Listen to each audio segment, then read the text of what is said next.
So ఈరోజు వారు ఒక ప్రెస్ నోటు ఇచ్చారు. సో ఆ 9 days నుంచి జరుగుతున్న ఒక సిచ్యువేషన్ని వాళ్ళు ఈరోజు కన్క్లూడ్ చేయడం చాలా హ్యాపీగా ఉంది. సో ఇది సినిమా ఇండస్ట్రీ తరపున, తెలుగు సినిమా ఇండస్ట్రీ తరపున ఒక నిర్మాత, ఒక డిస్ట్రిబ్యూటర్, ఒక ప్రొడ్యూసర్గా ఒక దిల్ రాజు వారికి కృతజ్ఞతలు తెలియజేస్తున్నాను. సో సమస్య ఎక్కడో మొదలైంది. సో మినిస్టర్ గారు ఇచ్చిన స్టేట్మెంట్తో అన్నీ సర్దుమణిగిపోయాయి. సో మీడియా మిత్రులు కూడా నా కోరిక అదే, ఆ కన్క్లూజన్ గురించే కొన్ని క్వశ్చన్స్కి కొన్ని ఆన్సర్స్ కావాలి కాబట్టి ఈరోజు నేను మిమ్మల్ని కలవడం జరుగుతుంది. దయచేసి దీంట్లో మిమ్మల్ని నేను కోరుకునేది ఎలాంటి కాంట్రవర్షియల్ పాయింట్స్ కానీ ఇక్కడ లేని మీరు అడుగుతూ అది డీవియేట్ అవ్వకుండా చూసుకోవాలని నా రిక్వెస్ట్ మీ అందరికీ. పోతే ఇది ఎక్కడ మొదలైందంటే April 19 east Godavari distributors, exhibitors అక్కడ ఒక మీటింగ్ చేసుకున్నారు. అప్పుడు ఆ మీటింగ్లో ఎగ్జిబ్యూటర్స్ కోరుకోవడం జరిగింది, వాళ్ళకున్న ప్రాబ్లం చెప్తూ. సో ఇట్లా థియేటర్లు వర్కౌట్ అవ్వట్లేదు కాబట్టి మాకు పర్సంటేజ్ విధానం ఉంటే బాగుంటుంది అని. సో పోతే అందరికీ ఎన్నిసార్లు ఉన్నా నేను ఒకటే చెప్పేది, ఈరోజు ప్రతి సినిమా సంవత్సరంలో 150 సినిమాలు రిలీజ్ అవుతే 90 సినిమాలు అందరూ పర్సంటేజ్ విధానంలోనే ఆడుతున్నారు. కొన్ని సినిమాలే రెంట్ ఆర్ పర్సంటేజ్ అనే విధానంలో ఆడుతున్నారు. సో ఈ రెంట్ ఆర్ పర్సంటేజ్ విధానంలో ఆడుతున్న దగ్గరే ఎగ్జిబ్యూటర్స్కి కొన్ని ఇబ్బందులు ఉన్నాయి. కాబట్టి వాళ్ళు అలా ఈస్ట్ గోదావరిలో April 19 డిస్ట్రిబ్యూటర్స్, ఎగ్జిబ్యూటర్స్ మీటింగ్లో వాళ్ళు కోరుకోవడం జరిగింది. సో దానికి కొందరు అక్కడ డిస్ట్రిబ్యూటర్స్ యాక్సెప్ట్ చేయలేదు. అది మాకు హైదరాబాద్కి ఇలా నిర్మాతలకి అది కమ్యూనికేట్ అవుతే April 26 గిల్డ్ మీటింగ్ జరిగింది. గిల్డ్ మీటింగ్లో మాకు హిట్ 3 గురించి బాంబేలో రిలీజ్ ఇష్యూ ఒకటి ఉండే, సెకండ్ ఈస్ట్ గోదావరిలో ఇలా పర్సంటేజ్ విధానం కావాలని వాళ్ళు నిర్ణయం తీసుకొని ఇండైరెక్ట్గా June 1 నుంచి వాళ్ళది వర్కౌట్ అవ్వకుంటే థియేటర్లు ఇలా ఆపుతాము అని కమ్యూనికేట్ చేయడం జరిగింది. ఇది ఎవ్రీథింగ్ ఎగ్జిబ్యూటర్స్, డిస్ట్రిబ్యూటర్స్ మధ్యలో ఈస్ట్ గోదావరిలో జరిగిన సంఘటన. అది మా గిల్డ్కి వచ్చినప్పుడు గిల్డ్లో మేము ఉన్న వర్కింగ్ కమిటీలో ఉన్న ప్రొడ్యూసర్స్ అందరం ఏమనుకున్నామంటే వాళ్ళకి ఎందుకు వర్కౌట్ అవ్వట్లేదు, వాళ్ళని ఒక 6 months వాళ్ళకు వస్తున్న రెవెన్యూలు ఏంటి, వాళ్ళకు వస్తున్న ఖర్చులు ఏంటి, ఎందుకు వర్కౌట్ అవ్వట్లేదు, వాళ్ళని స్టేట్మెంట్స్ తీసుకొని రమ్మందాము. వచ్చినప్పుడు అది డిస్కషన్లోకి ఎత్తి నిజంగా ఎగ్జిబ్యూటర్స్కి, ఎందుకంటే మేము అన్ని టెరిటరీలో ఉన్నాం, ఎగ్జిబ్యూటర్స్ కష్టాలు కూడా మాకు తెలుసు. ఎగ్జిబ్యూటర్స్ కష్టాలు ఏంటంటే మేము డిస్ట్రిబ్యూటర్గా ఉన్నాం కాబట్టి ప్రొడ్యూసర్ నుంచి డిస్ట్రిబ్యూటర్, డిస్ట్రిబ్యూటర్ నుంచి ఎగ్జిబ్యూటర్, ఈ 3 టెరిటరీలు ఒకరికి సంబంధాలు ఉంటాయి. డిస్ట్రిబ్యూటర్లుగా ఉన్నప్పుడు ఎగ్జిబ్యూటర్కి మేము ఇందాక నేను చెప్పినట్టు రెంట్ ఆర్ పర్సంటేజ్ అన్నప్పుడు ఫస్ట్ వీక్ బాగా రెవెన్యూ వస్తే రెంట్ ఇస్తున్నాము, సెకండ్ వీక్ కలెక్షన్ తగ్గిపోగానే పర్సంటేజ్ ఇస్తున్నాం. అది వాళ్ళ కష్టమైనది, ఇది మా అందరికీ తెలుసు. దానికి సొల్యూషన్ మేము చాలా రోజులు అనుకుంటున్నాం కానీ ఉన్న పరిస్థితుల వల్ల ప్రొడ్యూసర్స్ కూడా హ్యాపీగా లేరు కాబట్టి ఆ సొల్యూషన్ రావట్లా. సో అలా April 26 గిల్డ్లో జరిగిన మీటింగ్ ద్వారా ఆ డిస్కషన్ అలా కంటిన్యూ అవుతే వాళ్ళని రమ్మని చెప్దామని అడగడం జరిగింది. సో ఇక్కడ అప్పుడు హరిహర వీరమల్లు అనే కళ్యాణ్ గారి సినిమా May 11 అనుకుంటాను ఒక రిలీజ్ డేట్ వాళ్ళు అనౌన్స్ చేసింది, మేలో ఉంది. సో తర్వాత అది షిఫ్ట్ అవ్వడము, టెక్నికల్ వాళ్ళ వర్క్ వల్లనో దేని వల్లనో షిఫ్ట్ అవ్వడం, అది షిఫ్ట్ అయ్యేది ఎప్పటికీ డేట్ ఇంకా లాక్ అవ్వలేదు అనుకుంటాను, ఇన్ April 26 టైంలో. తర్వాత అలా ఈస్ట్ గోదావరి నుంచి స్టార్ట్ అయింది, ఇక్కడ నైజాంకు కూడా వచ్చింది, నైజాం సింగిల్ స్క్రీన్స్లో. సో నైజాం ఒక క్లారిటీ కోసం మీరు అందరూ మళ్ళీ నోట్ చేసుకోండి, ఫ్యూచర్కు కూడా ఉపయోగపడుతుంది. నైజాంలో సింగిల్ స్క్రీన్స్ 370 థియేటర్లు ఉంటాయి, 370 సింగిల్ స్క్రీన్స్ తెలంగాణ స్టేట్ మొత్తంలో. అందులో ఎస్విసి సినిమాస్ అండ్ అదర్ మాకు రిలేటెడ్గా ఉన్న చారి గారు వాళ్ళని కలిపి మా దగ్గర ఉన్నాయి 30 థియేటర్లు. అవుట్ ఆఫ్ 370 థియేటర్లు 30 థియేటర్లు మా దగ్గర ఉన్నాయి. అలాగే ఏషియన్ సునీల్ అండ్ సురేష్ కంపెనీలో 90 థియేటర్లు ఉన్నాయి. 120 మా దగ్గర 30, వాళ్ళ దగ్గర 90. 250 థియేటర్లు ఓనర్స్ కానీ వాళ్లకు సంబంధించిన వాళ్ళు కానీ నడుపుతున్నారు. అవుట్ ఆఫ్ 370 ఇది రేషియో. మీ మీడియా వాళ్లకు నేను మళ్ళీ ఇది క్లారిటీ ఇస్తున్నాను. మళ్ళీ ఆ నలుగురు దాంట్లో ఆ సబ్జెక్టు తర్వాత వస్తాను. సో ఒక వ్యక్తుల మీద ఇండివిజువల్గా టార్గెట్ చేయడము, వెనకాల ఏముందో అర్థం చేసుకోకుండా మాట్లాడము, మీలాంటి వాళ్ళు కనీసం ఇలాంటి క్వశ్చన్స్ వచ్చినప్పుడు అండర్లైన్ చేసుకోండి. మీరు మాట్లాడేటప్పుడు ఎవరో ఎక్కడి నుంచో ఫోన్ ఇన్ తీసుకుంటారు. నాకు ఎవరో లింక్ పంపితే జీ న్యూస్ ఉన్నారు ఎవరైనా ఇక్కడ? జీ న్యూస్లో చూసా ఇందాక ఎవరో పంపిస్తే. ఆ టాపిక్ సంబంధం లేదు కానీ అది కూడా తీస్తా. అక్కడేదో టాపిక్లో జరుగుతుంటే మళ్ళీ వస్తాను మెయిన్ పాయింట్కి. టాపిక్లో జరుగుతుంటే మొదటి రోజు గేమ్ చేంజర్ సినిమా పైరసీ వచ్చింది. అది నిర్మాతకి నష్టం, నిర్మాత ద్వారా డిస్ట్రిబ్యూటర్కి నష్టం, డిస్ట్రిబ్యూటర్ ద్వారా ఎగ్జిబ్యూటర్కి నష్టం. అక్కడ ఒక ఎక్స్ నిర్మాత అంటున్నాడు, ఆ నిర్మాతనే ఇది పైరసీ చేసి ఉండొచ్చు. అంటే ఎంత నీచం!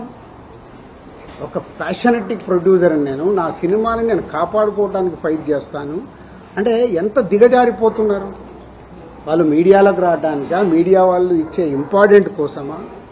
అది అవసరం లేని టాపిక్. పైరసీ మీద మేము ఫైట్ చేస్తాం కానీ ఎవడన్నా ఇన్ హౌస్ మన ఇంట్లో మనిషిని మనం చంపుకోవాలని ఎవడన్నా మనిషి అనుకుంటాడా? ఏ కుటుంబంలో ఎవరన్నా అనుకుంటారా? అంత నీచంగా బిహేవ్ చేస్తున్నారు కొందరు. అది పక్కన పెడదాం. సో ఈ పర్సంటేజ్ విధానం తెలంగాణకు వచ్చినప్పుడు తెలంగాణ ఎగ్జిబిటర్స్ న్యాచురల్గా సార్ ఈస్ట్ గోదావరిలో అది అంటున్నారంట, ఇలా తెలంగాణలో కూడా మేము అన్ని థియేటర్లు మూత పడుతున్నాయి, మాకు ఏదో ఒక సొల్యూషన్ కావాలి అని శిరీష్ గారిని అడగడం జరిగింది. ఎవరు ఆ 270 థియేటర్లు? ఎందుకు 30 ఏళ్ల నుంచి వాళ్ళు మాతో వ్యాపారం చేస్తున్నారు. 98 నుంచి ఆ ఎగ్జిబిటర్స్కి మాకు 28 ఏళ్ల నుంచి ఒక నడుస్తుంది, ఆ రిలేషన్ నడుస్తుంది. వాళ్ళు అడిగినప్పుడు ఈస్ట్ గోదావరికి ఇలా జరుగుతుందన్నప్పుడు శిరీష్ గారు నా నోటీస్లో తీసుకొచ్చారు. ఇలా నువ్వు ఛాంబర్ ప్రెసిడెంట్గా ఉన్నప్పుడు ఛాంబర్లో జరిగిన లాస్ట్ ఇయర్ నేను ఛాంబర్ ప్రెసిడెంట్, మీ అందరికీ తెలిసిందే. ఛాంబర్లో నువ్వు అన్నావంట ఎగ్జిబిటర్స్కి కూడా ఏదైనా కష్టాలు ఉన్నప్పుడు డెఫినెట్గా గవర్నమెంట్స్తో కూడా మాట్లాడి సాల్వ్ చేస్తామని వాళ్ళు ఈ పాయింట్ అడుగుతున్నారు. ఈస్ట్ గోదావరిలో అడుగుతున్నారు. What will do? ఎగ్జిబిటర్స్కి ఏం కావాలో అడగడంలో తప్పు లేదు. వాళ్ళకున్న ప్రాబ్లమ్స్ ఏంటి వాళ్ళని చేసుకొని కమ్యూనికేట్ చేయమనండి. ఎవరికి? ఛాంబర్కి. ఛాంబర్కి కమ్యూనికేట్ చేస్తే అప్పుడు ఛాంబర్ నుంచి ప్రొడ్యూసర్స్కి లేదా గవర్నమెంట్కి ఈ టాపిక్ వెళ్తుంది. బికాజ్ ఐఎమ్ ఎఫ్డీసీ చైర్మన్ కాబట్టి ఆ ఉద్దేశంలో వాళ్ళు ఈ రూట్లో రావడం జరిగింది. అది అయిపోయింది. సో నేను నా వెకేషన్ కోసం నేను హాలిడే వెళ్ళాను. వాళ్ళు మే 18 ఒక మీటింగ్ అనుకున్నారు ఎగ్జిబిటర్స్, ఏపీ తెలంగాణ ఎగ్జిబిటర్స్ అందరూ. ఆ రోజు ఆ మీటింగ్ అయిపోయే టయానికి నేను లాస్ట్కి ఒక 15 నిమిషాల గురించి వెళ్ళా. సో మళ్ళీ అది మీ మీడియా మిత్రులకు కూడా చాలా అవసరం ఇది. ఎందుకంటే ఆ టాపిక్ June 1 థియేటర్లు బంద్ అనేది ఫస్ట్ వేసింది మీరు. లోపల జరిగిందేంటి, వాళ్ళు అడిగిందేంటి మీకు క్లారిటీ లేదు. ఎవరో ఫోన్ ద్వారా చెప్పింది అది మట్టుకే మీరు మీ స్క్రోలింగ్లు కానీ మీ బ్రేకింగ్ న్యూస్లు కానీ మీరేశారు. అంటే యాక్చువల్ లోపల ఏం జరిగింది, వాళ్ళు ఏం అడిగారు, వాళ్ళు ఛాంబర్కి ఏమి ఇచ్చారు, మీకు క్లారిటీ లేదు. వాళ్ళు అక్కడ నేను వెళ్ళి మాట్లాడిన తర్వాత సార్ మేము ఇలా అనుకుంటున్నాం, మాకు ఈ పర్సంటేజ్ విధానం కావాలి, ఈ రెంటార్ పర్సంటేజ్ అనేది ఉంది. ఆ కొన్ని సినిమాలకే 90% సినిమాలు మేము పర్సంటేజ్లో ఆడుతున్నాము. సో కొన్ని సినిమాలకి ఇలా ఉంది, మాకు కావాలి అని అడుగుతున్నాం. సరే, దాంట్లో వాళ్ళ పర్సంటేజ్ విధానంలో కూడా రాయొద్దు అని చెప్పా. ఎందుకు? అది ప్రొడ్యూసర్స్, అక్కడ డిస్ట్రిబ్యూటర్స్ కంఫర్ట్గా లేరు, ప్రొడ్యూసర్స్ కంఫర్ట్గా లేరు. సో మీ కోరిక, మీ రిక్వెస్ట్ ఏదైతుందో మీరు ప్రొడ్యూసర్స్కు చెప్పండి. డెఫినెట్గా ప్రొడ్యూసర్స్ మీటింగ్ అయినప్పుడు వాళ్ళు మీ గురించి ఆలోచించి ఎలా దీన్ని సాల్వ్ చేయాలనేది ప్రయత్నం చేసి తొందరలోనే చేస్తామని. అక్కడ కొందరు సార్ మేము ఇది కాకుంటే జూన్ 1 నుంచి మేము థియేటర్లు క్లోజ్ చేస్తాం. అది తప్పు. మీరు అలాంటి స్టేట్మెంట్లు కానీ అలాంటి అడిగితే ఎదుటి వాళ్ళకు హర్టింగ్గా ఉంటుంది. ఆ టాపిక్ వద్దు. సో దీన్ని మీరు అందంగా మీ ప్రొడ్యూసర్స్కి ఛాంబర్ ద్వారా ఏదైతే ఛాంబర్ మెయిన్ బాడీ ఉందో దాని ద్వారా డిస్ట్రిబ్యూటర్లకి ప్రొడ్యూసర్లకి కమ్యూనికేట్ అవుతే మళ్ళీ జాయింట్ మీటింగ్ అవుతుంది. జాయింట్ మీటింగ్ అయినప్పుడు దీనికి క్లారిటీ వస్తుంది, లేదా ఒక సొల్యూషన్ కోసం ప్రయత్నం జరుగుతుంది అని నేను చెప్పగానే ఆ రోజు అక్కడ ఉన్న వాళ్ళందరూ ఏకీభవించారు. నేను బయటకు వచ్చేసాను 15 నిమిషాల తర్వాత బయటకు వచ్చిన హాఫ్ అన్ అవర్కి ఏ ఛానల్లో చూసినా జూన్ 1 థియేటర్లు బంద్ టక్ టక్ టక్ మెసేజ్లు వస్తుంది. ఏంటయ్యా అని నేను ఛాంబర్కి ఫోన్ చేశాను. ఆ ప్రెసిడెంట్కి సెక్రటరీతో మాట్లాడితే సరిగా వాళ్ళు ఇలా లెటర్ ఇచ్చారు. ఏమని ఇచ్చారు? ఎగ్జిబిటర్స్ లెటర్ ఛాంబర్కి, మాకు ఇలా పర్సంటేజ్ విధానం కావాలి, ఈ పర్సంటేజ్ విధానం కోసం డిస్ట్రిబ్యూటర్లు కానీ ప్రొడ్యూసర్లతో కానీ మాకు మీటింగ్ పెట్టండి. ఆ మీటింగ్లో మేము అనుకుంది జరగకుంటే మేము జూన్ 1 నుంచి థియేటర్లు బంద్ చేస్తాము. ఇది అక్కడ సారాంశం. కానీ బయటికి ఎలా వచ్చింది? జూన్ 1 నుంచి థియేటర్లు బంద్. వాళ్ళందరికీ మీటింగ్ జరగాలి కదా. ఇప్పుడు ప్రభుత్వంలో మనం ఎన్నో చూస్తాం. స్ట్రైక్లు అంటారు. స్ట్రైక్లు అన్నప్పుడు ఏం చేస్తారు? వాళ్లకు వీళ్లకు మీటింగులు జరుగుతాయి, అక్కడ సొల్యూషన్ వెతుకుతారు. స్ట్రైక్లకు వెళ్లాలని చెయ్యాలని ఎవరు కోరుకోరు. ఇది కూడా అలాంటిదే. కానీ అలా బేస్ లేకుండా జూన్ 1 థియేటర్లు బంద్ అనేది బయటికి స్ప్రెడ్ చేశారు. అక్కడ ఎగ్జిబిటర్స్ కానీ ఛాంబర్ కానీ ముందుకొచ్చి ఖండించకపోవడం తప్పు. సో ఎవరి దారిన వాళ్ళు, అంటే మా సినిమా ఇండస్ట్రీలో మీ అందరికి తెలిసిందే, ఎవరి దారి వారిదే. మన అరవింద్ గారు ప్రెస్ మీట్ చేశాడు, ఈరోజు నేను చేశాను. మేమందరం కూర్చొని కదా ప్రెస్ మీట్ చేయాలి. ఇండస్ట్రీకి సంబంధించిందంటే మేమందరం, మమ్మల్ని పెద్దలు అంటారు, మాకు రెస్పాన్సిబిలిటీ ఇస్తారు. కానీ మా దాంట్లోనే మేమందరం కూర్చొని మాట్లాడడానికి భయం. ఎవరు మాట్లాడితే ఏది ఎలా వెళ్తుందని. సో ఆ జూన్ 1 అనే టాపిక్ అలా వస్తే బయటికి మట్టుకు జూన్ 1 థియేటర్లు బంద్ అని స్ప్రెడ్ అయిపోయింది. అక్కడి వరకు జరిగింది. తర్వాత డిస్ట్రిబ్యూటర్స్ మీటింగ్ జరిగింది. డిస్ట్రిబ్యూటర్స్ మీటింగ్లో వాళ్ళు నిర్ణయాలు తీసుకున్నారు. లేదు ఇలా కుదరదు, మా ప్రాబ్లమ్స్ మాకున్నాయి కాబట్టి జూన్ 1 నుంచి థియేటర్లు కంటిన్యూ అవ్వాలి, మేము సినిమాలు రిలీజ్ చేస్తాం, మాకెవరు థియేటర్లు ఇస్తే వాళ్ళకి ఇస్తాం. ఎందుకు ఈ రోజు వరకు నాకు తెలిసి కోవిడ్లో తప్పితే ఎప్పుడు సినిమా థియేటర్లు ముయ్యలేదు నాకు తెలిసి. మీకేమైనా తెలిసి ఉంటే చెప్పండి సార్, అప్పుడేదో థియేటర్లు మూసారని. ఈ రోజు వరకు కోవిడ్లో తప్పితే ఎప్పుడు థియేటర్ క్లోజ్ చేయరు. సినిమాలు రిలీజ్ ఉంటే సినిమాలు వేసుకోవాలనుకుంటారు ఎగ్జిబిటర్, మూసుకుంటే వాళ్ళకే నష్టం. ఆ రోజు ఆ మీటింగ్లో ఇంకొకటి కూడా నేను అండర్లైన్ చేసే వాళ్ళకి, 56 రోజులు మేము షూటింగ్లు ఆపాం, మేము ఏమీ సాధించలేకపోయాం. నిర్మాతలుగా ఏదైనా సాధించగలిగితే నిర్మాతలే సాధించాలి. ఎందుకు? ఎవ్రీవేర్ మేమే ఉంటాం కాబట్టి. మాకే ధైర్యం లేదు, మీరు ఎక్కడికి వెళ్ళి అవుతారో అది సాధ్యం కాదు అంటే వాళ్ళందరూ ఏకీభవించడం జరిగింది. తర్వాత స్ప్రెడ్ అయింది. డిస్ట్రిబ్యూటర్స్ మీటింగ్లో వాళ్ళు కాల్ తీసుకున్నారు, బంద్ వద్దు, బంద్ టాపిక్ లేకుండా వాళ్ళ ప్రాబ్లమ్స్ ఏమున్నాయో పెట్టండి. తర్వాత ప్రొడ్యూసర్స్ మీటింగ్ జరిగింది. ప్రొడ్యూసర్స్ మీటింగ్లో ఆ రోజు నేను పార్టిసిపేషన్ చేయడం జరిగింది. ప్రొడ్యూసర్స్ అందరం కూడా యునానిమస్గా ఎగ్జిబిటర్స్కి ప్రాబ్లమ్స్ ఉన్నాయని చెప్తున్నారు. అది మనం మాట్లాడుకొని వాళ్ళని ఎలా సాల్వ్ చేసి ముందుకు తీసుకెళ్దాం. థియేటర్లు ముయ్యడాలు చెయ్యడాలు వద్దు, జాయింట్ మీటింగ్ పెట్టండి, జాయింట్ మీటింగ్లో క్లారిటీగా ఇది చెప్పుదామని. సో జాయింట్ మీటింగ్కి 23 అనుకున్నారు, 24 పెట్టారు. ఈ లోపలనే ఈ ఎపిసోడ్ అంతా ఇంకొక సైడ్ డైవర్ట్ అయింది. అది మీ అందరికీ తెలిసిందే. కళ్యాణ్ గారి సినిమా మీదకి ఇది డైవర్ట్ అయ్యి కళ్యాణ్ గారి సినిమాని ఇలా అనుకుంటున్నారు. దాంట్లో మేబీ నా పేరు డైరెక్ట్గా ఎక్కడా రాలేదు కానీ ఇండైరెక్ట్గానే వచ్చిందని అందరూ చెప్తున్నారు. కళ్యాణ్ గారి సినిమా ఆపే దమ్ము ధైర్యం ఎవ్వడు ఆలోచించడు.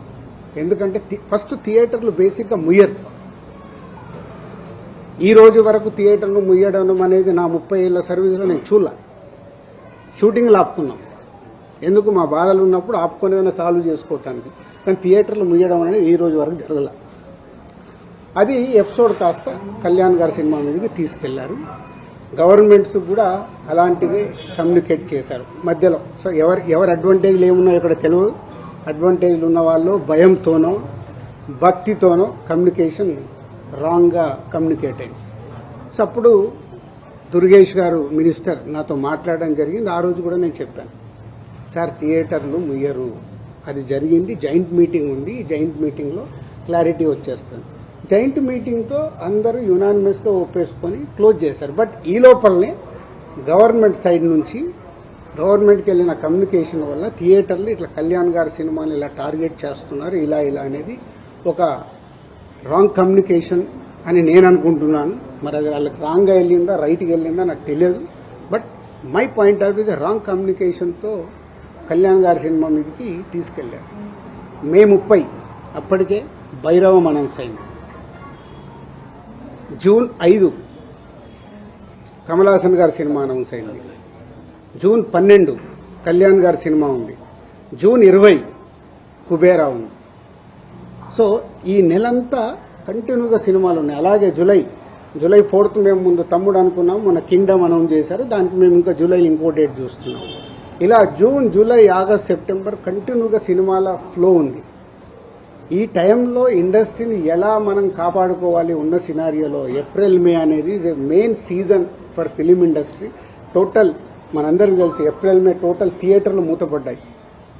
మేబీ సినిమాలు సరైన సినిమాల్ని మనం ఆడియన్స్కి ఇవ్వక ఐపీఎల్ వల్ల ఏ కారణం చేతైనా ఏప్రిల్, మే అనే కీ సీజన్ సినిమా ఇండస్ట్రీకి కీ సీజన్ సినిమాలు లేక మూతపడుతూ ఉన్నాయి థియేటర్లు.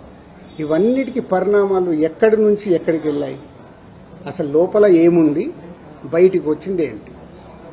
మన శాస్త్రం ఉంది. చిన్నప్పుడు సార్ నేను పాము చూశాను ఒక ఆయన అంటాడు, పక్క ఆయన వెళ్ళి అరే ఆడికి పాము కాదు పడిగిప్పిందట అంటాడు. ఇంకొక ఆయన మూడో మనిషి దగ్గరికి వెళ్ళి పడిగిప్పడం మీద బాబు కాటేయడానికి కూడా వచ్చిందట అంటాడు. యాక్చువల్ మొదట ఆయన చూసింది పామునే, పడగైంది, పడగకెళ్ళి కాటు. అంటే ముగ్గురు మనుషుల్లో ఎంత కమ్యూనికేషన్లో వెళ్తుంది. లోపల థియేటర్ వాళ్ళు ఈస్ట్ గోదావరిలో మొదలైంది. ఇప్పుడు ఆ ఈస్ట్ గోదావరి మొదలైన ఆయన మొన్న ఒక దాంట్లో ఇంటర్వ్యూ కూడా ఇచ్చాడు. ఆ వ్యక్తి ఇంటర్వ్యూ కూడా ఇచ్చాడు, ఏం జరుగుతుంది ఏంటి ఇండస్ట్రీ అని. ఆ వ్యక్తి ఇప్పుడు తీసుకొచ్చి దాన్ని మొత్తము తెలంగాణకి కనెక్ట్ చేసేశాడు. ఏప్రిల్ 19 ఈస్ట్ గోదావరిలో ఆయన అధ్యక్షతన మీటింగ్ జరిగితే అది ఎక్కడికి తీసుకొచ్చారు. సో ఇది టోటల్ ఎపిసోడ్. దీనికి ముందుగా నేను అందుకే దుర్గేష్ గారికి ముందు థ్యాంక్ చెప్పింది ఏంటంటే 9 రోజుల్లో ఎక్కడెక్కడో వెళ్తుంది. ఎందుకంటే సినిమా వాళ్ళకి 2 ప్రభుత్వాలు చాలా ఇంపార్టెంట్. ఇక్కడ కూడా నన్ను సీఎం రేవంత్ రెడ్డి గారు ఎఫ్డీసీ చైర్మన్గా పెట్టడానికి రీజనే అది. నేను చాలా బిజీగా ఉన్నంటే లేదు ప్రభుత్వానికి గవర్నమెంట్కి మధ్యలో నీలాంటి వాళ్ళు ఉంటే ఏ సమస్యలు ఉన్నా ఈజీగా కమ్యూనికేషన్ అవుతే సాల్వ్ అవుతుందని. అలాగే ఏపీలో మనం చూసాం. ఏపీలో అంతకుముందు ప్రతి ఒక్కదాన్ని భయపడుతూ ఉన్న తర్వాత కళ్యాణ్ గారు వచ్చి గవర్నమెంట్ ఫామ్ అయిన తర్వాత అప్పుడు నేను ఛాంబర్ ప్రెసిడెంట్ని, అందరినీ రమ్మంటే అందరం వెళ్ళి కళ్యాణ్ గారిని కలవడం కానీ కళ్యాణ్ గారు ఇండస్ట్రీకి చేసిన సపోర్టు మామూలుది కాదు.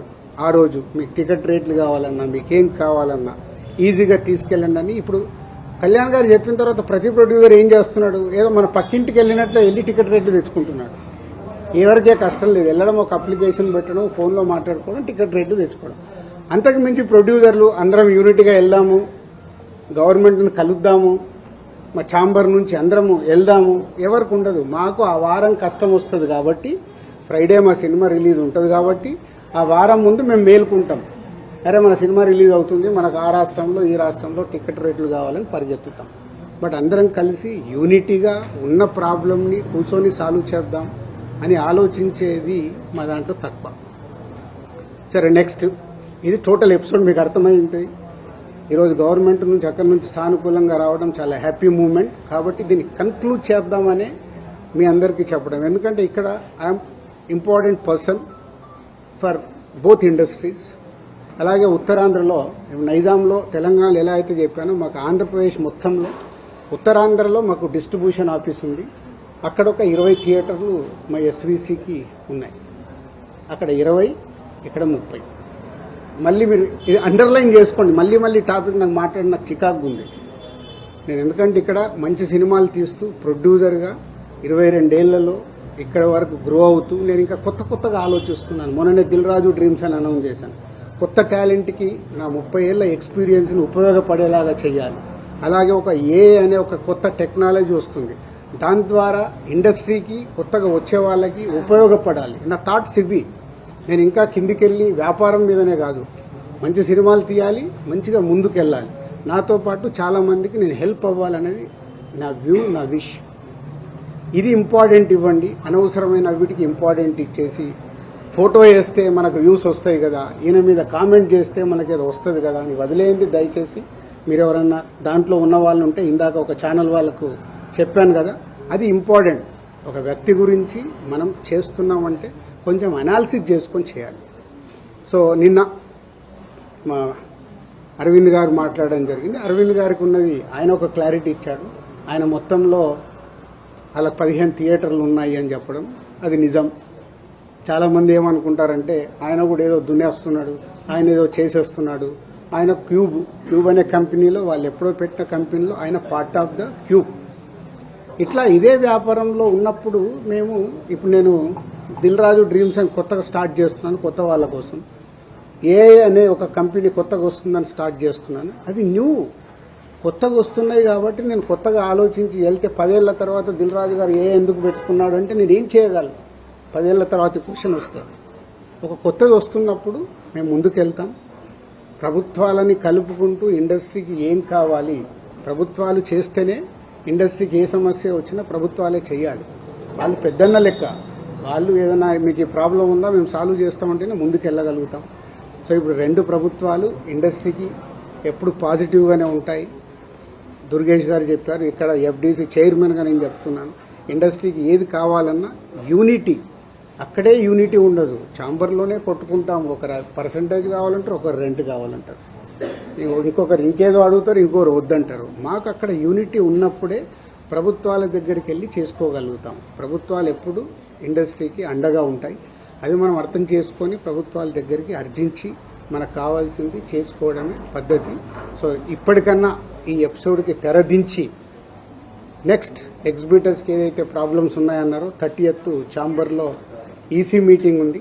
మొన్న అందరము ఎగ్జిబిటర్స్, డిస్ట్రిబ్యూటర్స్, ప్రొడ్యూసర్స్ మీటింగ్లో అనుకోవడం జరిగింది. ఆ ఈసీ మీటింగ్లో నిర్ణయాలు తీసుకొని కమిటీ వేసుకొని, ఆ కమిటీ ద్వారా ఇప్పుడు ప్రభుత్వాలకి కూడా ఏ డిస్ట్రిబ్యూటర్స్తోనే పెద్ద ప్రభుత్వంకి సంబంధం ఉండదు. ఎందుకంటే ఓన్లీ ఫైనాన్షియల్ లావాదేవీలే ఉంటాయి. ఎగ్జిబిటర్కి, ప్రొడ్యూసర్స్కి ప్రభుత్వంతో కనెక్షన్ ఉంటుంది. ప్రొడ్యూసర్ అంటే సినిమా తీయాలి, వాళ్ళకి పర్మిషన్లు కానీ, టికెట్ రేట్లు కానీ, ఎక్కడైనా ఏదైనా ఈవెంట్ చేయాలంటే ప్రొడ్యూసర్కి కావాలి. ఎగ్జిబిటర్కి ఏమో ప్రతి సెంటర్లో వాళ్ళకి మొత్తం గవర్నమెంట్తో లింక్ అయి ఉంటాయి. ఈ 2 ఇంపార్టెంట్ టు కనెక్ట్ గవర్నమెంట్. వాళ్ళ ప్రాబ్లమ్స్ గవర్నమెంట్కి చెప్పి, తెలంగాణ గవర్నమెంట్ కానీ అటు ఆంధ్ర గవర్నమెంట్కి కానీ మేము చెప్పి వాళ్ళ సమస్యలు సాల్వ్ చేయించి ముందుకెళ్తాం. సో ఇది మీరందరూ కూడా అర్థం చేసుకొని దీన్ని ఎలాంటి నెగిటివ్ పబ్లిసిటీ లేకుండా చేసి ఈ రోజుతో దీన్ని కన్క్లూడ్ చేస్తారని ఆశిస్తూ మీ అందరికీ గారు చెప్పింది ఏంటంటే, ప్రభుత్వం ఏర్పాటైన ఇన్నాళ్ళకి కూడా ఫిల్మ్ ఇండస్ట్రీ నుంచి ఎవరు ముఖ్యమంత్రి గారిని కలవలేదు అనేటువంటిది కూడా ఒక విషయం క్లియర్గా ఆయన చెప్పడం జరిగింది. సో మీరందరూ కూడా ప్రభుత్వం ఏర్పడిన తర్వాత ఉప ముఖ్యమంత్రి పవన్ కళ్యాణ్ గారిని కలవడం జరిగింది. ఆయన కూడా మీ ఇండస్ట్రీ నుంచి వచ్చిన వాళ్ళు కాబట్టి. కానీ ఆ తర్వాత కూడా ఎందుకని ఇనిషియేషన్ జరగలేదు ఛాంబర్ నుంచి కానీ మీ పెద్దల నుంచి కానీ? ఇప్పుడు మాకున్న కమ్యూనికేషన్ అదే. మళ్ళీ ఇప్పుడు పెద్దలు అని అంటే ఇండివిజువల్. మళ్ళీ ఇక్కడ ఏమవుతుందంటే నాకు ప్రాబ్లం ఉంటే నేను పరిగెత్తా, నాగవంశీకి ప్రాబ్లం ఉందంటే ఆయన పోయి టికెట్లు తెచ్చుకుంటున్నాడు, మైత్రోళ్ళకి ప్రాబ్లం ఉందంటే వాళ్ళు పోయి టికెట్లు తెచ్చుకుంటున్నారు. అంటే ఈజీ యాక్సెస్. నా ప్రాబ్లం కదా ఇది, నేనే వెళ్ళాలి కదని ఇండస్ట్రీ తరఫున డ్రైవ్ చేసి తీసుకెళ్లాల్సింది ఓన్లీ ఛాంబర్. ఆర్ ఇప్పుడు ఆర్టిస్టుల సైడ్ అంటే మూవీ ఆర్టిస్ట్ అసోసియేషన్. ఛాంబర్ ద్వారా అడిగితే 2 సార్లు మేము కలవడం జరిగింది. ఎఫ్డీసీ ద్వారా అడిగాము అపాయింట్మెంట్, మాకు ఇంకా అపాయింట్మెంట్ రాలేదని వాళ్ళ దగ్గరికి వెళ్ళి వచ్చింది. ఎందుకంటే నేను లాస్ట్ ఇయరే ఛాంబర్ ప్రెసిడెంట్. వన్స్ నేను ఛాంబర్ ప్రెసిడెంట్ నుంచి బయటకు వచ్చాక ఎఫ్డీసీ చైర్మన్ అయ్యాను. కాబట్టి నా ఫోకస్ దగ్గర. సో ఇక్కడ ఎఫ్డీసీ చైర్మన్ నా పనులు చేసుకుంటూ ఫోకస్. మాకు ప్రాబ్లం ఉన్నప్పుడే ఛాంబర్కి వెళ్తాం. ఇది నిజం, దీంట్లో ఏం అబద్ధం లేదు. మాకు ప్రాబ్లం లేకుంటే ఎవ్వరము ఆ ఈసీ మీటింగ్కి వెళ్ళి అటెండెన్స్ వేసి బయటకు వచ్చేస్తాం. ఇప్పుడు కళ్యాణ్ గారికి ఏదైనా కోపం వస్తే పెద్దన్న అన్నాను కదా, పెద్దన్న తిడతాడు, పడతాము, ఏముంది. వాళ్ళ హర్ట్ అయ్యారు కళ్యాణ్ గారు, హర్ట్ అవుతే మమ్మల్ని తిట్టే అధికారం వరకు ఉంది కదా. అట్లా ఆలోచిద్దాం. కళ్యాణ్ గారి గురించి నేను 22 ఏళ్ల నుంచి చూస్తున్నాను. ఆయన కోపం వచ్చినప్పుడు ఆయన కోపపడేలాగా ఎపిసోడ్ జరిగింది, కానీ వారి సినిమానే టార్గెట్ చేశారనేది ఒక నెగిటివ్ గా వారి దగ్గరికి వెళ్ళింది. అది కాదు ఇది ఇక్కడ జరిగింది. June 1 థియేటర్లు బంద్ అని మీరందరూ హెడ్లైన్స్ ఇవ్వడమే మేజర్ ప్రాబ్లం. అక్కడే ఒక సమస్య అండి. అక్కడే ఒక సమస్య, ఛాంబర్ సరిగ్గా ఎఫిషియన్స్ గా రెస్పాండ్ అవ్వకపోవడం వల్లనే ఇది జరిగిందని మేమంటే దానికి మీ సమాధానం ఏంటి? నాకు తెలియదు కదా, నాకు తెలియదు. నేను ఇప్పుడు నీకు ఎలా నేను కన్క్లూజన్ ఇస్తాను? లోపల ఏమి జరిగింది మీకు ఒకటి, మీరందరూ ప్రాపర్ గా మీకు కమ్యూనికేషన్. ఎస్, ఇప్పుడు అక్కడి నుంచి ఒక ప్రెస్ నోట్ వచ్చింది. ఇప్పుడు ఏపీ గవర్నమెంట్ నుంచి మినిస్టర్ గారి దగ్గర నుంచి ఒక ప్రెస్ మీట్ వస్తే ఆ ప్రెస్ మీట్ ఎంత అందంగా ఉంది. మేము ఛాంబర్ కూడా అదే చెప్తాం, ఏదున్నా పేపర్ మీద ప్రెస్ మీట్ లాగా పంపియండి అని. అక్కడ ఉండే 20-25 మంది బయటకు వచ్చి ఎవరికో తెలిసిన వాళ్ళకు ఒక న్యూస్ కమ్యూనికేట్ చేస్తారు. లోపల ఏం జరిగింది తెలుసా ఇది అని, అది హైలైట్ అవుతుంది. వెనకాల జరిగిన స్టోరీ లేకుండా ఓన్లీ క్లైమాక్స్ చెప్తేలా సినిమా అర్థం కాదు కదా. ఓన్లీ క్లైమాక్స్ ఒకటి వింటే సినిమా అంతా చూస్తే కదా. నేను అందుకే లోపల ఉన్నాను కాబట్టి చెప్తున్నాను. ఇది చెప్పడానికి ఈరోజు నేను ప్రెస్ మీట్ పెట్టింది. లోపల ఏం జరిగింది, ఈ ఎపిసోడ్ ఎలా స్టార్ట్ అయింది, ఎవరి దాళ్ళు భుజాలు తడుముకుంటున్నారు, నాకెందుకు థియేటర్లు బంద్ లేదు అని ఛాంబర్ వెంటనే ప్రతిస్పందించిన ఇంతవరకు నేను అదే కదా చెప్పా ముందు. అంటే అక్కడ ఎగ్జిబిటర్స్ ఒకలాగున్నారు, ప్రొడ్యూసర్స్ ఒకలాగున్నారు, డిస్ట్రిబ్యూటర్స్ ఒకలాగున్నారు. ఛాంబర్ ఏం చూస్తుంది, ఛాంబర్కి అక్కడ లెటర్లో క్లియర్గా ఉంది, కమ్యూనికేషన్ ఈజ్ ఇంపార్టెంట్. వాళ్ళు చేసుంటే ఇవి చర్చలు జరుగుతున్నాయి, చర్చలు ఫలించకుంటే ఇది అండర్లైన్, చర్చలు ఫలించకుంటే వాళ్ళు థియేటర్లు మూసుకుంటాం అంటున్నారు. ఇది ఎక్కడుంది? June 1 థియేటర్ బంద్, June 1 థియేటర్ బంద్, June 1 ఇదే. రెండు డౌట్స్ అండి. ఇండస్ట్రీలో మాట్లాడుకుని 2 క్వశ్చన్లు అడుగుతాను, మీరు మీకు ఇబ్బంది రాకపోతే అడగండి. ఉపయోగపడేది ఉంటే అడగండి, కాంట్రవర్షియల్ పాయింట్స్ అడగండి. లేదండి, ఏంటంటే సెక్టార్ చైర్మన్ రాంప్రసాద్ గారి చేత మీటింగ్ పెట్టించింది దిల్ రాజు గారే అని చెప్పి ఒకటి. రెండో మీటింగ్ జరగగానే శిరీష్ గారు బయటకు వచ్చి ఇక్కడ ఏదన్నా మాట్లాడుకోనివ్వండి, బట్ June 1 నుంచి బంద్ ఉంటది, అది తెలంగాణ మాట, సునీల్ గారి మాట, సురేష్ మాట ఒకటే అని అన్నట్టు. ఈ 2 ప్రచారంలో ఇండస్ట్రీలో ప్రొడ్యూసర్లు మాట్లాడుకుంటున్నారు, డిస్ట్రిబ్యూటర్లు మాట్లాడుతున్నారు. నేను ఇందాక చెప్తున్నా కదా, ప్రచారం అని అంటున్నారు. ప్రచారంలో నిజం ఎంత ఉంది, ఎవరికి ఉందో లేదో మీరు చెప్పండి. ఎవరికి తెలుసు అది నిజం ఉందా లేదా అని ఎవరికి తెలియదు కదా. ఇప్పుడు నేను ఛాంబర్ ప్రెసిడెంట్ గా నేను ఎలక్ట్ అయినప్పుడు ఎగ్జిబిటర్స్ అందరూ ఈసీ మెంబర్స్ అక్కడ ఫస్ట్ ఛాంబర్ మీటింగ్లో అడిగారు, సార్ ఈ ప్రాబ్లమ్స్ ఉన్నాయి మాకు ఇలా కావాలి, డెఫినెట్ గా మాట్లాడతామండి ప్రెసిడెంట్ గా అని చెప్పాను. వాళ్ళ అధికారంతో మాట్లాడారు, అంతేగాని దిల్ రాజు గారు చెప్తే నేను ఎవరిని చెప్పడానికి. కాదు సార్, ఇప్పుడు సినిమా ఇండస్ట్రీకి సుప్రీం బాడీ ఎస్, నిన్న ప్రెస్ మీట్ లో అరవింద్ గారు కూడా గిల్డ్ వల్ల ఎక్కువ నిర్మాతలు మేలు జరుగుతుందని కామెంట్ చేశారు. దీనివల్ల అది రాంగ్ గా వెళ్లే ప్రమాదం ఉంది కదండి. అంటే ఒక సుప్రీం బాడీస్ అనే వాటిని అన్నింటి పక్కన పెట్టి గిల్డ్ వల్లే న్యాయం జరుగుతుంది అనేది ఇండస్ట్రీలో అంత సీనియర్ ప్రొడ్యూసర్ అలా కామెంట్ చేశారు. అంటే ఇప్పుడు గిల్డ్ ఎందుకు ఏర్పడింది, ఎందుకు? సినిమాలు నిర్మించే వాళ్ళు 10 నుంచి 20 మంది యాక్టివ్గా ఉండే వాళ్ళు ఉన్నారు, వాళ్ళ సమస్యలు వాళ్ళకే తెలుస్తాయి. కాబట్టి మనం కౌన్సిల్లో మాట్లాడినా, అందరిట్లో ఛాంబర్లో మాట్లాడినా వీటికి మాకు సాల్వేషన్ రాదని గిల్డ్ అనేది ప్రారంభించడం జరిగింది. ఆ యాక్టివ్గా ఉన్న ప్రొడ్యూసర్స్, అక్కడ వర్కింగ్ కమిటీ అనేది ఒకటి, యాక్టివ్ ప్రొడ్యూసర్స్ ఒకటి, 2 గిల్డ్లో 2 కమిటీలు ఉన్నాయి. ప్రొడ్యూసర్స్కి సంబంధించిన మట్టికి అక్కడ మాట్లాడతారు. కాబట్టి అరవింద్ గారు ఆ సెన్స్లో అని ఉంటారు. But ultimate final government approach కావాలన్నా, ఫెడరేషన్తో మాట్లాడాలన్నా, ఏదైనా main body is a chamber. But ఇప్పుడు ఈ ఇష్యూ మీద గిల్డ్లో కూడా ఏకాభిప్రాయం లేదు కదా సార్? ఎక్కడ ఉండదు. కాదు ఇక్కడ కాదండి, సినిమా ఇండస్ట్రీలో ఏకాభిప్రాయం ఉండదు. గిల్డ్ ఏంటి, ప్రొడ్యూసర్ల మధ్యలో ఉందా, డిస్ట్రిబ్యూటర్ల మధ్యలో ఉందా, ఎగ్జిబిటర్స్ మధ్యలో ఉందా? అంటే మీతో చాలా లాంగ్ ట్రావెల్ ఉన్న ప్రొడ్యూసర్స్ కూడా ఇప్పుడు ఈ విషయంలో డిఫర్ అయ్యారు కదా. అదే అవుతారు అంటున్నా. ఇప్పుడు నేను ఖచ్చితంగా నాకు పర్సంటేజే కావాలి, వాళ్ళకి హెల్ప్ చేద్దామని నేను అంటే వాళ్ళు ఏ అపోహలో ఉన్నారు, అదే అపోహలో ఉన్న రాజుగారు ఎటుంటారు, గోడ మీద పిల్లిలాగా ఎందుకు చూడడం, డైరెక్ట్ నాతో వచ్చి మాట్లాడవచ్చు కదా. పవన్ కళ్యాణ్ గారు కాదు సార్, యాక్టివ్ ఉన్న ప్రొడ్యూసర్లు మిమ్మల్ని టార్గెట్ చేసి మిమ్మల్ని కార్నర్ చేశారనిపిస్తుంది సార్. ఇప్పుడు యాక్టివ్ ఉన్న ప్రొడ్యూసర్లే మిమ్మల్ని కార్నర్ చేయడానికి ఏదో ఇష్యూ తీసుకొచ్చినా. అరే మీకు టోటల్ ఎపిసోడ్ అర్థమవుతుంది కదా. మీ అందరికి అర్థమవుతుంది. మీలో నాకు తెలిసి మీరు అందరు జర్నలిస్ట్ మేధావులు. టోటల్ ఎపిసోడ్ మీకు క్లియర్గా అరటి పండు ఒలిసినట్టు ఓపెన్ చేశా. ఇది పేపర్ మీద రాసుకోండి. జూన్ 19 ఈస్ట్ గోదావరిలో స్టార్ట్ అయిన ఎపిసోడ్లో దిల్ రాజు ఉన్నాడా? మీరు చెప్పండి. ఇప్పుడు అడిగారు కదా. ఏప్రిల్ 19 ఈస్ట్ గోదావరి జరిగిన ఎపిసోడ్లో దిల్ రాజు ఉన్నాడా?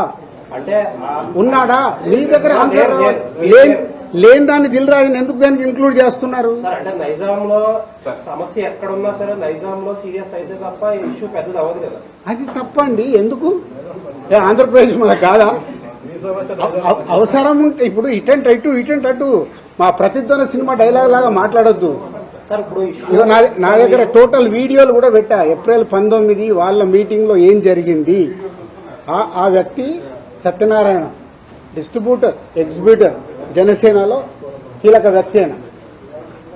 సార్ ఇప్పుడు మీకు కనుక 4-5 పాన్ ఇండియా సినిమాలు కనుక రాజుగారికి ఉంటే ఇప్పుడు ఈ పర్సంటేజ్ సిస్టమ్ అనేది రాజుగారికి నచ్చదు. 2022లో కూడా ఒకసారి అనుకుని ఏమండి మీరు ఒక్కటి ఇవాళ మీకు క్లారిటీ చెప్పాను. మీరు మిస్ అయినట్టున్నారు. ఈ రోజు తెలుగు సినిమా ఇండస్ట్రీలో 90% సినిమాలు పర్సంటేజ్లో ఆడుతున్నామా లేదా? ఆడుతున్నాం. ఇప్పుడు ఆ పెద్ద సినిమాల నుంచే కదా సార్ ప్రాబ్లం. పెద్ద సినిమాలు కూడా ప్రాబ్లం లేదు. పెద్ద సినిమాలు కూడా ఎగ్జిబ్యూటర్ రెడీగా ఉన్నారు. సార్ మాకు రెంట్ కావాలా, మీరు రెంట్లు వేసుకోండి పెద్ద సినిమా. మళ్ళీ దాంట్లో పర్సంటేజ్కి షిఫ్ట్ చేయకండి. పర్సంటేజ్కి షిఫ్ట్ చేయడం వల్ల రెండో వారం మాకు రెంట్ రావట్లేదు. ఎగ్జాంపుల్ మొదటి వారం 20 లక్షలు మీకు ప్రొడ్యూసర్కు డిస్ట్రిబ్యూటర్కి షేర్ వస్తే రెండో వారం 5 లక్షల గ్రాస్ అవుతే మాకు 2 లక్షలే వస్తుంది. మాకు అది వర్కౌట్ అవ్వట్లేదు. మరి ఇంకా బంద్ ఎందుకు చేద్దాం అనుకుంటున్నారు సార్? వర్కౌట్ అవ్వట్లేదు. ఆల్రెడీ పర్సంటేజ్ 90% సినిమాలకు ఉంది. పెద్ద సినిమాలకు మిగతా 10% మాకు వర్కౌట్ అవుతున్నప్పుడు ఇంక బంద్ ఎందుకు? సో రెంట్ ఆర్ పర్సంటేజ్ మీరు పాయింట్ మర్చిపోకండి.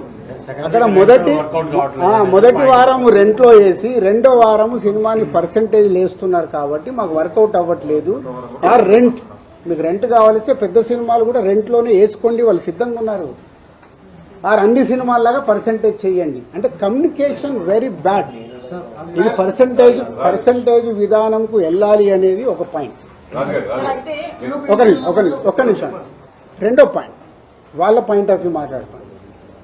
తమిళనాడు పర్సంటేజ్, తమిళనాడులో వాళ్ళ సొంత సినిమా అక్కడ పర్సంటేజ్లో ఆడి తెలుగు స్టేట్స్కి వచ్చే వరకు వాళ్ళకి రెంటల్లో వేసిస్తున్నాం. కర్ణాటక పర్సంటేజ్, కేజీఎఫ్ కానీ కాంతారా కానీ వాళ్ళు అక్కడ పర్సంటేజ్లో ఆడుతూ ఇక్కడ రెంటల్లో వేసిస్తున్నాం. నార్త్ ఇండియా మొత్తం పర్సంటేజ్. యానిమల్ సినిమా మేము డిస్ట్రిబ్యూట్ చేశాము, ఇక్కడ రెంటల్లో వేపించి ఇచ్చాము. ఓవర్సీస్ అంతా పర్సంటేజ్. మన సినిమా ఆడుతున్న ప్రపంచమంతా పర్సంటేజే ఉంది. ఒక మన తెలుగు స్టేట్స్ మట్టికే ఆ మొదటి వారము ఆ కొన్ని సినిమాలు రెంటల్లో ఆడుతున్నాం. దానికి వాళ్ళు ఇప్పటికీ రెడీ అంటున్నారు. దాన్ని ప్రొడ్యూసర్స్ వాళ్ళు మాట్లాడుకొని సాల్వ్ చేస్తే సొల్యూషన్ వచ్చేసినట్టే. పర్సంటేజ్లో కావాల్సి పర్సంటేజ్లో వేసుకోండి మీ సినిమా రిలీజ్ కంటే ముందు. లేదు మీరు రెంటల్, మీకు రెవెన్యూ ఎక్కువ కావాలి, రెండో వారం కూడా మాకు రెంటల్లోనే ఆడండి అనేదే వాళ్ళ రిక్వెస్ట్. దీన్ని భూతద్దంలో ఎలా చూపిస్తున్నారు మీకు అర్థమైనా? మీరు అడిగిన క్వశ్చన్ క్లారిటీగా రేపు రాయండి. మీరు దీన్ని భూతద్దంలో ఎలా చూపిస్తున్నారు? ప్రపంచమంతా ఇదే తెలుగు సినిమా, పక్క స్టేట్ సినిమాలు ఇక్కడికి వస్తే వాళ్ళందరికీ పర్సంటేజ్లు, వాళ్ళ సినిమాలకి అన్ని సినిమాలకి ఇక్కడ రెంటల్లో వేసిస్తున్నాం.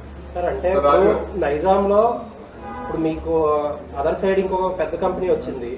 ఆ కంపెనీ వచ్చినా సరే రాజుగారే కావాలి మాకు, రాజుగారే ఇంపార్టెంట్ అనుకున్న కంపెనీలు కూడా దీన్ని వ్యతిరేకిస్తున్నాయి కదా, దాన్ని ఉంటారు వ్యతిరేకం. నేను మాట్లాడలే. ఇంకా ఇప్పుడు నాగవంశీ ఉన్నాడు, వేరే ఎందుకు Sithara we have is a very good association. నాగవంశీకి ప్రాబ్లం చెప్తే వెరీ నాగవంశీ ఇప్పుడు ఏమన్నాడు, ఈ ప్రాబ్లం అయిపోగానే సార్ ఎగ్జిబ్యూటర్స్కి ఉన్న ప్రాబ్లం ఏంటి మీరు డిస్ట్రిబ్యూటర్గా ఎక్స్ప్లెయిన్ చేయండి, మనం సాల్వ్ చేద్దాం. ఈ ప్రాబ్లం అర్థమయ్యేలాగా చెప్పేవాడు కావాలి కదా. ఎంతమంది ఓపికలు ఉన్నాయి? ఇప్పుడు మీతో 40 నిమిషాలు అనుకుంటా కూర్చొని డీటెయిల్గా ఎక్స్ప్లెయిన్ చేస్తున్నా. ఎక్స్ప్లెయిన్ చేస్తే మీకు అర్థమవుతుంది. ఎందుకంటే నాకు చాలా మంది మిత్రులు ఉన్నారు, నాకు ఫోన్లు చేస్తున్నారు, సార్ మీరు ఏదో ఒకటి రియాక్ట్ అవ్వండి, మీ మీదకి వస్తుంది. నా మీదకి ఎందుకండి? నేను వేరే లెవెల్కి వెళ్ళిపోయాను, నేను ఇంకా కింద లేను. నేను దిల్ రాజు డ్రీమ్స్ అని కొత్తోళ్ళతో ఎలా పనిచేయాలి, లార్విన్ ఏఐతో నేను ఇంటర్నేషనల్కి ఎలా చేయాలి, ఒక ఇంటర్నేషనల్ కంపెనీతో ఇప్పుడు టైప్ చేశాం, ఒక సినిమా చేస్తున్నాం. ఇప్పుడు ఆయన వెళ్ళాడు, నేను ఆ లెవెల్లో ఆలోచిస్తున్నాను, ఇంక ఇక్కడే ఉండదలుచుకోలేదు. నెక్స్ట్ తమ్మునే లేదు, నేను వేరే లెవెల్కి వెళ్ళిపోయాను. ఏదైనా అనుకోండి, అంటే నా thinking I want is a new. విషయంలో కూడా ఇలాగే ఒకసారి పోరాటం చేశారు కదా సార్ థియేటర్స్. ఇండస్ట్రీలో దేనికి పోరాటాలు జరిగినా ఫైనల్ గా రిజల్ట్ శూన్యం. 56 రోజులు షూటింగ్ చేశాం, శూన్యం. ట్యూబ్ దాని గురించి చేశాము, శూన్యం. ఇదే థియేటర్ వాళ్ళకి చెప్తా, మీకు రిజల్ట్ ఏం రాదు, ఎందుకు రానైనా వచ్చేది మూసుకుంటారు. మూసుకుంటామని చెప్పకండి. కమిటీ వేసిన వేస్తే అంటారా 30వ తారీఖు? 3 కలిస్తే సొల్యూషన్ వస్తుంది. మీరు 3 రంగాల్లో ఉన్నారు. ఎగ్జిబిటర్, డిస్ట్రిబ్యూటర్, ప్రొడ్యూసర్ కలిస్తే సొల్యూషన్ వస్తుంది. ఇప్పుడు కలుస్తారు. ఎందుకు? ఇప్పుడు గవర్నమెంట్స్ కూడా ఇన్వాల్వ్ అయ్యి గవర్నమెంట్స్ కూడా చెప్పుతాయి కాబట్టి కలుస్తారు, సొల్యూషన్ వస్తుంది. రాజకీయ విషయం నిన్న అరవింద్ గారు మాట్లాడుతూ ఆ నలుగురిలో నేను అంటున్నారు. నేను లేను, I'm solo. ఆయన అడగండి. ఇప్పుడు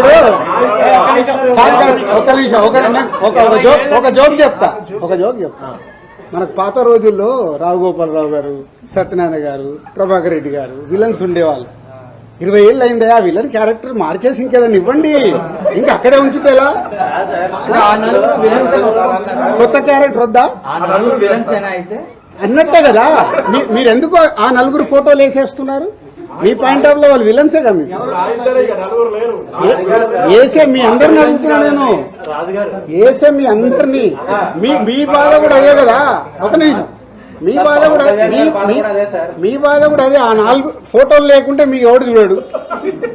మీ బాధ మీది, ఎవరి బాధలు వాళ్ళ. ఇక్కడ సార్ ప్రపంచవ్యాప్తంగా డిస్ట్రిబ్యూషన్ నడుస్తుంది, పర్సంటేజ్ నడుస్తుంది అన్నారు. మరి ఒక్క తెలుగు రాష్ట్రాల్లోనే ఎన్ఆర్ఐ పద్ధతి ఎందుకు ఉంది డిస్ట్రిబ్యూషన్ చంపడానికి? కాకపోతే అన్ని పర్సంటేజ్లు ఇచ్చినప్పుడు ఓన్లీ మనకొక్క చోట ఎన్ఆర్ఐ సిస్టమ్ ఉంది, ఎక్కడా లేదు. అదే అడగండి మరి, అదే నిర్మాతలను అడగండి. నువ్వు అడిగిన క్వశ్చన్ రైట్. నిర్మాత నేను ఎవరిని చంపుతున్నాను? నా డిస్ట్రిబ్యూటర్ ఎవరిని చంపుతున్నాడు? ఎగ్జిబిటర్. సో తప్పేవాడిది రాజుగారు కూడా అందులో పాటే కదా. ఆడియన్ హలో, నువ్వు ఆడియన్ కు నచ్చితే థియేటర్కి వస్తావు, రాకుండా నాకు వద్దని కూర్చుంటాం. మేము అలా కాదు కదా. సినిమాలు మీరు తీస్తున్నారు, ప్రజలు వచ్చి మిమ్మల్ని సినిమాలు తీయమని అడగలేదు. కానీ రిలీజ్ టయానికి వచ్చేసరికి మీరు మా టికెట్ రేట్లు పెంచండి అని చెప్పి వాళ్ళని ఎత్తిన బండరాయేస్తున్నారు. అది ఎంతవరకు correct? Me cost of production ఎందుకు తగ్గించుకోరు మీరు? కరెక్ట్, అది ప్రొడ్యూసర్లను అడగండి, నన్ను కాదు. చాలా మంది ప్రొడ్యూసర్స్ అడగండి, నన్ను కాదు. నేను దాంట్లోకి రాను. అదే అందుకే నేను ఇలా ఉన్నా. అందుకే ఈ సంవత్సరం ఎన్ని సినిమాలు నేను తీస్తున్నా, బయట ఎన్ని సినిమాలు జరుగుతున్నాయి. తేడా అక్కడే కదా. ఆయన చాలా సేపు నుంచి సోషల్ మీడియా వ్యక్తిగతంగా కంపెనీలు ఏవైతే కార్పొరేట్ కంపెనీలు ఉన్నాయో అవన్నీ ప్రభుత్వానికి అనుకూలంగా ఉండవు, ఎవరి పని వాళ్ళు చేసుకుంటారు. కానీ ఫిల్మ్ ఇండస్ట్రీ దగ్గరికి వచ్చేటప్పటికి మమ్మల్ని కలవలేదని వీళ్ళు అంటారు, లేదా తెలంగాణ గవర్నమెంట్ అయినా ఏపీ ప్రభుత్వం అయినా కూడా అదే విమర్శలు చేస్తున్నారు, మమ్మల్ని వచ్చి ఇండస్ట్రీ కలవలేదు అని. దీని మీద మీ స్పందన ఏంటి? అసలు నువ్వు ఇలాంటి కాంట్రవర్షియల్ అడగద్దని ముందే చెప్పా. ప్రభుత్వాలు మాకు పెద్దన్న లాంటి, మా అన్న తిట్టినా మేము పోయి మాట్లాడుకున్నాం.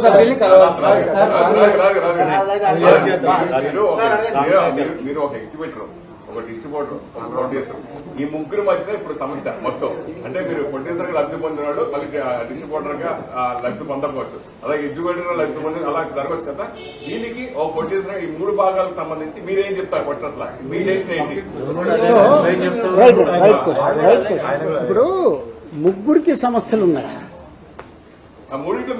ముగ్గురికి సమస్యలు ఉన్నాయి. కానీ నేను ఒక స్లోగన్ అందరు గుర్తుపెట్టుకోండి, సింగిల్ స్క్రీన్స్ ని కాపాడుకోవాల్సిన బాధ్యత మా ప్రొడ్యూసర్లది. సింగిల్ స్క్రీన్స్ ఉంటేనే మన దగ్గర ఆ సినిమాకి, అంటే మామూలు ప్రేక్షకుడికి కూడా థియేటర్కి వెళ్ళి సినిమా చూడడం అలవాటు. ఈరోజు మన ఇండియా మొత్తంలో percentage wise VR is number 1. థియేటర్కి వెళ్ళి సినిమా చూసే ఆడియన్స్ ఇప్పటికీ మన దగ్గర ఉన్నారు. అబ్రాడ్కి వెళ్ళినా మనోళ్ళే, యుఎస్కి వెళ్ళినా మనోళ్ళే. సినిమా అంటే మనకు ఒక ఎంటర్టైన్మెంట్, ఆ పిచ్చి. కాబట్టి ఆ థియేటర్లను కాపాడాలి.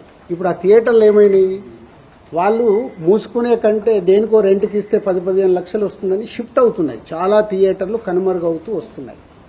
ఇది మా అందరికీ తెలుసు నిర్మాతలకి. కానీ మా సినిమా రిలీజ్కి వచ్చేటప్పుడు మా స్వలాభం నాకేమొస్తుంది, నా డిస్ట్రిబ్యూటర్ దగ్గరికి వెళ్ళి ఎంత లాక్కోవాలి, నా డిస్ట్రిబ్యూటర్ వెళ్ళి నా ఎగ్జిబిటర్ల దగ్గరికి వెళ్ళి ఎంత లాక్కోవాలనే మైండ్ సెట్తోనే ఉన్నాం. కానీ లేదు, ఇది అందరికీ సంబంధించింది, దీన్ని జాగ్రత్తగా కాపాడదామనే ఆలోచన ఎవరిలో లేదు. మెయిన్ ఏంటంటే మీరు నిజంగా మిగతా డిస్ట్రిబ్యూటర్తో పోల్చడం కాదు, కానీ ఎస్పెషల్లీ నైజాంలో మీకు దాదాపుగా మీకు పర్సనల్ గా 30 థియేటర్లు ఉన్నా కానీ దాదాపు 250 థియేటర్లు మీరే అంటే శిరీష్ గారి ఆధ్వర్యంలోనే జరుగుతున్నాయి. అవి మెయింటెనెన్స్ నిజంగా శిరీష్ గారు లేకపోతే ఈ రోజు చాలా నైజాంలో చాలా థియేటర్లు కళ్యాణ మండపాలుగా మారిపోయే అవకాశం ఎక్కువ ఉంది. అది చాలా ఇప్పుడు 50 థియేటర్లు సిద్ధంగా ఉన్నాయి. ఇప్పుడు నీ క్వశ్చన్ కే చెప్తున్నా, 50 థియేటర్లు మేము మార్చేసుకుంటామంటేనే వాళ్ళని ఆపుతూ వస్తున్నాం. ఆగండి, ఏదో ఒక సొల్యూషన్ తీసుకొస్తామని. మీరు ఇది అండర్లైన్ చేసుకోండి. మీకు తెలియని డెప్త్ కావాలిస్తే డెప్త్ గా వెళ్ళడానికి ట్రై చేయండి. నాకు దీని మీద అవగాహన దీని మీద ప్రెసిడెంట్ అంటే ఫస్ట్ వీక్ సపోజ్ శ్రీరాముడు థియేటర్ తీసుకున్నాం, దానికి 4 లక్షలు రెంట్. కానీ ఆ ఫస్ట్ వీక్ ఆ కలెక్షన్ మనం చూస్తే షోకే 1,50,000 మనకి గ్రాస్ వస్తుంది. సో ఆ పరంగా తీసుకుంటే ఫస్ట్ వీక్ టోటల్ కలెక్షన్ చేసుకుంటే మనకు 30 లక్షలు 40 లక్షలు వస్తుంది. రెంట్ పరంగా ఇచ్చి 4 లక్షలు వెళ్ళిపోతున్నాయి. దాని పర్సంటేజ్ గా మార్చుకుంటే 50-50 అంటే ప్రొడ్యూసర్కి నష్టపోతాడు, డిస్ట్రిబ్యూటర్ నష్టపోతాడు. ఫస్ట్ వీక్ ఎందుకు అలా చేస్తాడు, ఎంత పర్సంటేజ్ చేస్తాడు? అట్లా 50-50 ఎవరివ్వరమ్మా. అదే ఉంటే అది డిస్కషన్ వస్తుంది. ఆక్యుపెన్సీ మీద పర్సంటేజ్ ఉంటుంది. అప్పుడు ఆక్యుపెన్సీ మీద డిస్కషన్ వచ్చినప్పుడు ఎగ్జిబిటర్స్, ప్రొడ్యూసర్స్ ఒక దగ్గరికి రీచ్ అవుతారు. ఎందుకు ఇది మన దగ్గర అవసరం లేదు. మన స్టేట్ లో నా 30 ఏళ్ళ ఎక్స్పీరియన్స్ లో తిరుపతి అనే టౌన్ పర్సంటేజ్లే. 30 ఇయర్స్ అయింది నేను ఇండస్ట్రీలోకి వచ్చాను. 30 ఇయర్స్ నుంచి తిరుపతి పర్సంటేజ్ ఒక సినిమాని బట్టి. ఇప్పుడు పెద్ద సినిమా ఉందనుకో 25-75 ఇస్తారు. 75% డిస్ట్రిబ్యూటర్కే ఇస్తారు. బిగ్ ఫిలిం ఉంటాయి. అట్లా సెకండ్ వీక్ వచ్చే వరకు మారుతూ వస్తుంది. మన ఎగ్జిబిటర్లు, ప్రొడ్యూసర్లని, డిస్ట్రిబ్యూటర్లని వాళ్ళు వయా మీడియాగానే సినిమా వేసుకోవాలనే గుల ఉంటుంది వాళ్ళకు. వాళ్ళు వెరీ కంఫర్టబుల్ గా మాట్లాడితే వింటారు. కానీ మాట్లాడేటప్పుడు డిస్ట్రిబ్యూటర్కి ఎగ్జిబిటర్ని శత్రువుగానే చూస్తాడు. ప్రొడ్యూసర్ డిస్ట్రిబ్యూటర్ నా సినిమా అమ్మేటప్పుడు అరే పక్కడు కోటి ఇస్తుండ్రా, వీటి దగ్గర 1,10,000 ఎట్లా తీసుకుందాం, ఇదే మా ఆలోచన. నా సినిమా 1 కోటి వస్తుందా, 2 కోట్లు వస్తుందా, వస్తే నేను ఎలా తెచ్చుకుందామని కాదు, ముందు నేను సేఫ్ అయిపోవాలి. ఎంత సేఫ్ అవ్వాలి అనే ఆలోచనలతోనే ఇవి సమస్యలు. ఇందాక థియేటర్స్ కాపాడుకోవాలన్నారు కదా. చాలా కాలం నుంచి, చాలా సంవత్సరాల నుంచి థియేటర్స్ నష్టాల్లో నడుస్తున్నాయి అనే మాట ఎక్కువ వింటాం. నష్టాల్లో నడుస్తున్నాయని కాదు, వర్కౌట్ అవ్వట్లేదు. అంటే సరే వర్కౌట్ అవ్వట్లేదు. కోవిడ్ తర్వాత ఇంకా ఎక్కువైంది. మనందరం కోవిడ్ తర్వాతే మారిపోయింది. అయినా సరే ఈ రోజు మార్కెట్ లో ఒక థియేటర్ లీజుకి ఇస్తే ఎందుకు ఇంకా లీజ్ ఎందుకు పడట్లేదు? నష్టానికి ఎందుకు వ్యాపారం చేస్తున్నారు మీరు కానీ ఇంకొకరు కానీ ఇంకొకరు? నష్టానికి కాదండి. ఇప్పుడు వాళ్ళు ఏంటి, థియేటర్ వాళ్ళు ఇప్పుడు 250 సింగిల్ స్క్రీన్స్ ఉన్నాయి. ఓకే, వాడు నడవకుంటున్నా కదా సార్ నాతో అవ్వట్లేదు, నేను మూసుకోవాలా, మీలాంటి వాళ్ళు ఎవరన్నా గ్రూప్ లో నడుపుతారా? ఒకటి అందరు ఒక క్వశ్చన్ వేసుకోండి. 10 ఏళ్ళు వర్కౌట్ అవుతుందంటారా? 10 ఏళ్ళు అయింది. 10 ఇయర్స్ వెనకకెళ్ళి చూడండి. ఏపీలో, తెలంగాణలో ఎక్కడన్నా ఒక సింగిల్ స్క్రీన్ థియేటర్ కట్టారా? ఎందుకు కట్టట్లేదు? డిజిటల్ వచ్చినప్పుడు కట్టారు. ఎందుకు కట్టట్లేదు? మరి అదే మీరెందుకు చేస్తున్నారు? లీజ్ ఓనర్లకు ఎందుకు అందుకే వర్కౌట్ అవ్వట్లేదనే కదా. మళ్ళీ మీ అందరికి తెలిసింది ఒకటే, నా బ్యాలెన్స్ షీట్ ఇస్తా, మరి ఎందుకు చేస్తున్నారు? మీరు వస్తే నా కంపెనీలో బ్యాలెన్స్ షీట్ ఉంటుంది, 5 ఏళ్ళది బ్యాలెన్స్ షీట్ తీసుకొని చూడండి, ఏమవుతుందో తెలుస్తుంది.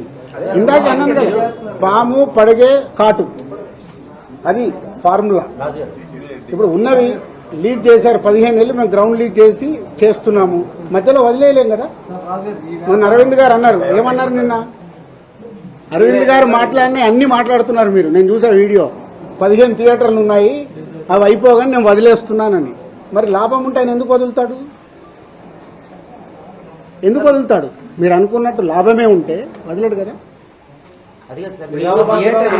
ఎవరు సార్? ఏషియన్ గేట్ అని నిజామాబాద్ లో డిస్ట్రిక్ట్ ఒక థియేటర్ ఉంది, అది ఎవరిది? అరవింద్ గారు పాటలు 15 థియేటర్లు లాభొకటి. ట్రిపుల్ అది ఎప్పటిదో అనుకున్నది, 15 ఏళ్ళు అయిపోయింది. అది ఓనర్ గా వాళ్ళ ట్రిపులే. ఇప్పుడు మీరు అందరూ మళ్ళీ చెప్తున్నా, ఏ తప్పు దొరుకుతుందా, దాన్ని ఎలా హైలైట్ చేద్దామా కాదు, బిగ్ గో ప్రాక్టికల్. అసలు ఏం ప్రాబ్లం ఉంది, ఆ ప్రాబ్లంకి ఉపయోగపడతారా ట్రై చేయండి. ప్రాబ్లం ని చెడగొట్టడం కాదు. నేను ఓపెన్ ఛాలెంజ్, ఓపెన్ గా ఉన్నా, సినిమా ఇండస్ట్రీకి ఇది ఉపయోగపడుతుంది సార్ అంటే మీతో నడవటానికి నేను సిద్ధంగా ఉన్నా. మీలో ఎంతమంది నిజాయితీగా నడవటానికి ఉన్నారు? అనేటువంటిది దాని వల్ల ఓటీటీకి తొందరగా సినిమాలు ఇచ్చేయడం వల్లే థియేటర్స్ అంతగా నడవట్లేదు అనేటువంటిది ఇది ఎవరు కాదనలేనిది. ఎంచేదంటే సినిమా రిలీజ్ అయిన 1 వీక్ లో కూడా ఓటీటీలో సినిమా అది ఒక్క రీజన్ కాదు మిస్టర్ ఫనీ, అది ఒక్క రీజన్ కాదు. అలా ఉంటే కోర్టు ఆడకూడదు, అలా ఉంటే మ్యాడ్ ఆడకూడదు. సంక్రాంతికి వస్తున్నాము, ఆడుతూనే ఉంది, ఓటీటీలు ఆడింది, టీవీలు ఆడింది, థియేటర్లు ఆడుతుంది. ఎందుకు ఆడింది 3 ప్లేస్లలో? సార్ ఇక్కడ అదే పాయింట్ కి వస్తుంది. Reason not only 1 point, we have 5-6 points. Multiple problems ఉన్నాయి.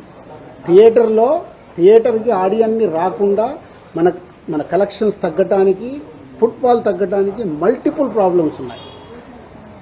ఆ మల్టిపుల్ ప్రాబ్లమ్స్ మీద మీరు నిజంగా తెలివైన వాళ్ళు ముందుకొచ్చి మీడియా నుంచి దాని మీద పెట్టుకొని ఈ ప్రాబ్లమ్స్ ఉన్నాయి, ఫుట్బాల్ పెంచడానికి ఏం చేయాలనే దానికి ఒక ఉద్యమం స్టార్ట్ చేయండి. ఇంకా ఇండస్ట్రీకి మీరు అందరూ ఉపయోగపడిన వాళ్ళు అవుతారు. ఇది కాదు థియేటర్ ఆక్యుపెన్సీ పెరగకపోవడానికి మెయిన్ కారణం టికెట్ రేట్లు ఒకటైతే మంచి సినిమాలు రావట్లేదు అనేది ఎగ్జిబిట్. అదే దాని మీద ఎందుకు చాంబర్ గానీ మీలాంటి చాంబర్ ఏం చేస్తుంది అబ్బా? నేను సినిమా తీస్తే చాంబర్కి ఏం సమయం? నా డబ్బు నాది. సినిమా మొదలు పెట్టేటప్పుడు నేను తోపు సినిమా తీస్తున్నానే మొదలు పెడతా. ఆక్యుపెన్సీ పెరిగిందంటే ప్రాబ్లమ్స్ అన్ని ఏమి ఉండవు కదా. ఆక్యుపెన్సీ పెరగాలంటే అవన్నీ జరగాలి కదా. అది ఫైనల్ గా అది ఎలా రిజల్ట్ ఇస్తుందని. సో మీ అందరికి ఒక రిక్వెస్ట్, నిజంగా ఇవన్నీ వదిలేద్దాం. మన ప్రేక్షకుల్ని థియేటర్కి తీసుకురావడానికి మనం అందరం కలిసి ఏం చేద్దాం? ఒక రూట్ మ్యాప్ వేయండి, నేను ముందు నిలబడతా. Yes. దానికి మల్టిపుల్ ఇష్యూస్ ఉన్నాయి. ఆ ఇష్యూస్ మీద మనం ఫైట్ చేసి మనందరం, ఎందుకంటే మీరు సినిమా వల్ల ఏళ్ల నుంచి బతుకుతున్నారు, మేము సినిమా వల్లనే బతుకుతున్నాం కదా. దానికోసం సినిమా కోసం ఫైట్ చేద్దాం, ఇండివిజువల్ కాదు.